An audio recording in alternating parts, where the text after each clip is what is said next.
விழுப்புரம் அருகே சிறுத்தை நடமாட்டம் இருப்பதாக மக்கள் புகார் அளித்துள்ள நிலையில் வனத்துறை அதிகாரிகள் தேடுதல் வேட்டையில் ஈடுபட்டுள்ளனர். கூடுதல் விவரங்களை செய்தியாளர் கோபிநாத் கூற கேட்போம். முழு விவரங்கள் என்ன கோபிநாத், விவரிங்க. விழுப்புரம் பக்கத்துல இருக்கிறது இந்த சகாதவன்பேட்டை கிராமம். இந்த கிராமத்துல பாத்தீங்கன்னா நேற்று காலை சரியாக 9:45 மணிக்கு அந்த கிராமத்தை சேர்ந்தவர் சிவராஜ். இவர் பாத்தீங்கன்னா ஓய்வு பெற்ற ஓட்டுநர். இவர் வீட்டு சமையல் இருக்கும்போது பாத்தீங்கன்னா பக்கத்துல இருக்கக்கூடிய ஸ்பேஸ் பாத்தீங்கன்னா ஒரு தோட்டம் மாதிரி வச்சு அது வழியா சிறுத்தை நடந்து சென்றதை இவர் பார்த்து அதிர்ச்சி அடைகிறாரு.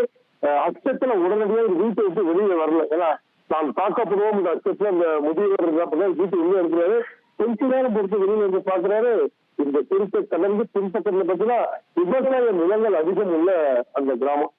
அது வழியா கடந்து போயிடுச்சு. உடனடியா வனத்துறைக்கு தகவல் சொல்றாரு, காவல்துறைக்கு தகவல் சொல்றாங்க. நேற்று முதல் இந்த நேரம் வரை தொடர்ந்து வனத்துறை அதிகாரிகள் அங்க இருக்கக்கூடிய சகாதவன்பேட்டை பக்கத்தில் இருக்கக்கூடிய சாலையம்பாளையம் சுற்றி இருக்கிற கிராமங்களை தீவிரமா தேடுறாங்க. குறிப்பா பாத்தீங்கன்னா ஏராளமான ஏரி பகுதிகள் அந்த கிராமத்தில் இருக்கு. அங்கேயும் முகாமிட்டு இருக்காங்க.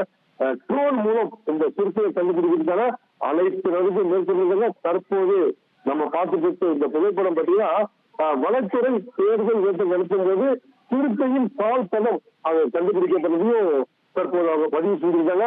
தொடர்ந்து சிறுத்தை இந்த பகுதியில் எங்க இருக்கிறத பாக்குறாங்க. ட்ரோன் மூலமும் ஆய்வு மேற்கொள்றாங்க. இதுவரை ஆடு மாடுகள் எதையும் சிறுத்தை தாக்கல என்பதுதான் வனத்துறை பொதுமக்கள் தெரிவித்த தகவலா இருக்கு. தொடர்ந்து மக்கள் இருக்கிற வனத்துறை தீவிர தேர்தல் ஈடுபட்டிருக்காங்க. தகவல்களுக்கு நன்றி கோபி.